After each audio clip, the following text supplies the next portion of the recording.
There are very few things more exciting in a fantasy football season than a rookie breaking out and helping you win a championship. So I am bringing you my redraft 2023 rookies I trust in fantasy football. All right, so the first two we're not going to spend a ton of time on. Bijan Robinson, Jahmyr Gibbs. I trust them. I like their ADPs. I think Bijan Robinson could be the number one overall running back in your fantasy football draft, and I wouldn't care. I think anywhere in the top 5 running backs is totally fine. I don't think there's really too much you can pay for this guy. When you look at what the Atlanta Falcons are doing, I'm more worried about Kyle Pitts and Drake London, who we all know are awesome players, than I am about Bijan Robinson. The way this team uses the running back on the ground, through the air, Bijan is going to be that guy, and he is going to be a superstar. Quickly, again, Jahmyr Gibbs.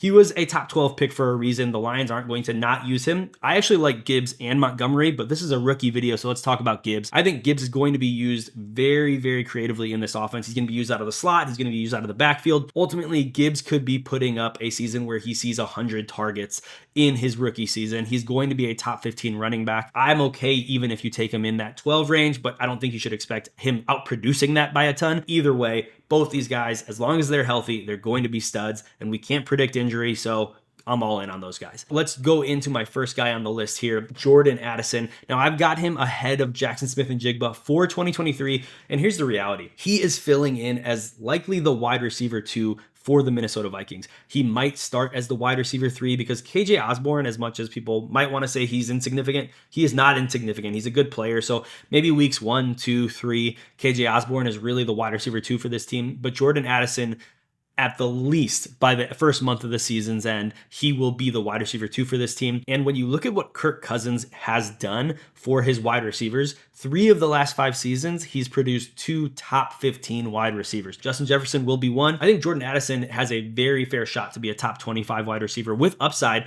He might have some boom weeks with Justin Jefferson taking a lot of the coverage and double coverage and things like that. So Jordan Addison in redraft is a wide receiver I absolutely trust, even if it's a little bit of a slow burn to get to where he needs to be, a month into the season. And I'm totally fine waiting for that. The next guy is a guy I already mentioned, Jaxon Smith-Njigba. Now, a lot of people are kind of iffy. Like, what can we expect from him in 2023? I think you're probably going to get wide receiver 2 numbers with upside, similar to Jordan Addison, but it might be a little bit of a slower burn. We're talking maybe week 8, JSN really steps on and emerges. The concerns about his wide receiver room with DK Metcalf, Tyler Lockett, kind of don't scare me at all. I think he's going to get his. Immediately, he'll fill in as the slot wide receiver with the opportunity to start eating into a specifically Tyler Lockett's role, maybe a little bit DK, but when you look at what the wide receivers do, he's way more of a fit for the Tyler Lockett role than the DK type, especially with an aging Tyler Lockett, who is still incredible in his own right. I think Jaxon Smith-Njigba is going to be able to be regularly on the field, but Jaxon Smith-Njigba might be,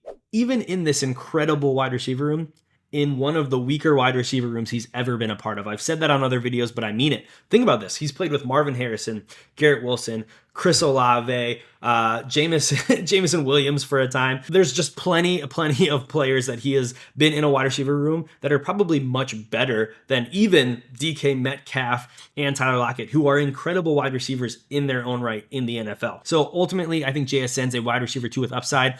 He might have some wide receiver 3 weeks, but he might have some wide receiver 1 weeks as well. I fully trust him, and I think when it's all said and done, we're going to look back in 2023 and just ask ourselves, what were we thinking forever questioning him, even in redraft leagues? Now, the next 3 are guys that are probably not on a lot of people's radar for rookies they trust, but I really, really trust these guys at their price point specifically.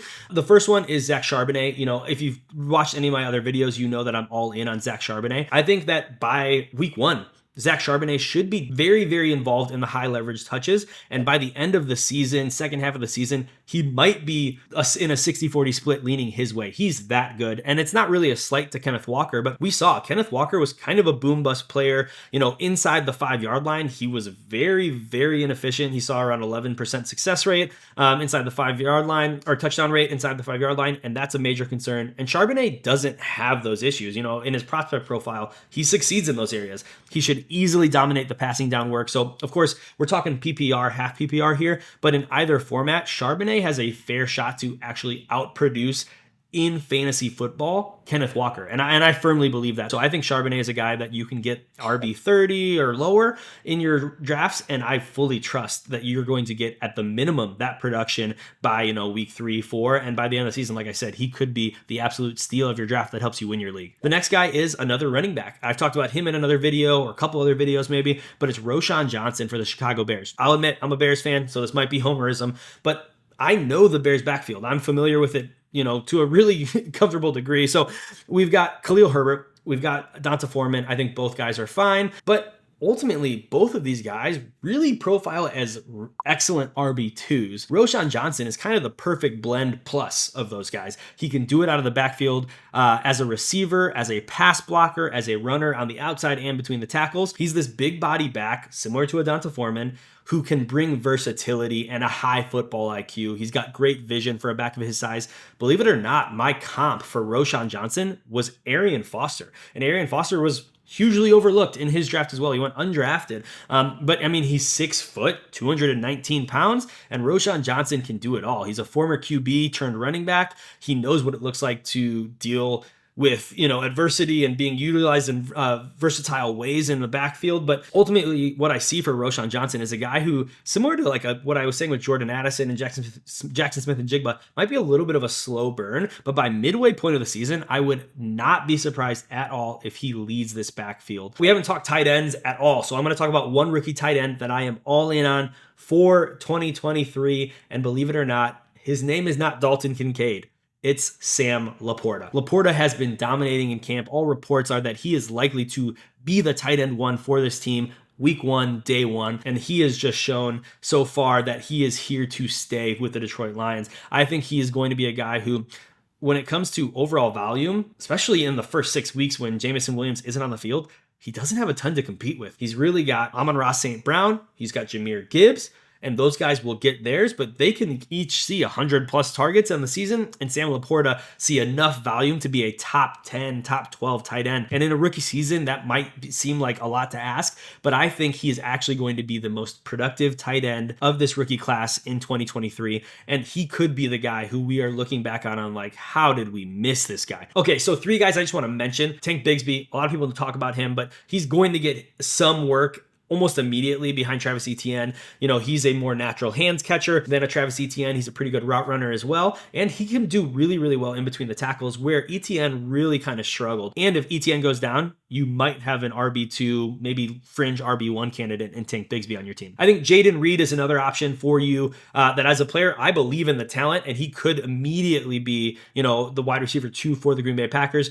I don't know if I believe in Jordan Love. I'll even say it, I don't really believe in Jordan Love, but he could be someone who out of the slot, plays close to the line of scrimmage, could get a lot of volume. So in full PPR leagues, I think he's a guy I really do trust. Half PPR maybe, standard, I'm probably not interested, but I think he's one of those guys who's going low enough in ADP where you can add him to your team, throw him at the end of your bench, and you're not going to be upset come like week 3 or 4 or when bye weeks happen. And then my deep stash at wide receiver that I really do believe in as a talent, and his situation helps him quite a bit, is Xavier Hutchinson. Now, Hutchinson went way later in the draft than I was expecting, but he landed in a situation where there's not a ton of competition for targets. Really, he's competing with Dalton Schultz, Nico Collins, who doesn't play the same type of wide receiver as Xavier Hutchinson, and really I think his biggest competition will be a healthy John Mechie. If John Mechie is able to stay healthy, he could definitely be, the number 2, at worst the number 3 target, and an offense that's going to need to be throwing a lot. Scoring opportunity will be down. We're not talking he's going to be a wide receiver 2, but when you're looking at, bye week fill-in, wide receiver 3, flex play, I think Xavier Hutchinson, especially at his cost of free, could be a nice add for your redraft league. So go ahead and throw him at the end of your bench or add him in waivers if you've got some injuries, you freed up some space for your rosters. That is the rookies I trust in 2023. If I forgot a guy or there's someone you really, really want me to talk about, drop your comments below. Maybe I'll do a short or something for you. But thanks for hanging out. Don't forget to be kind, do good, and I'll see you next time. Peace.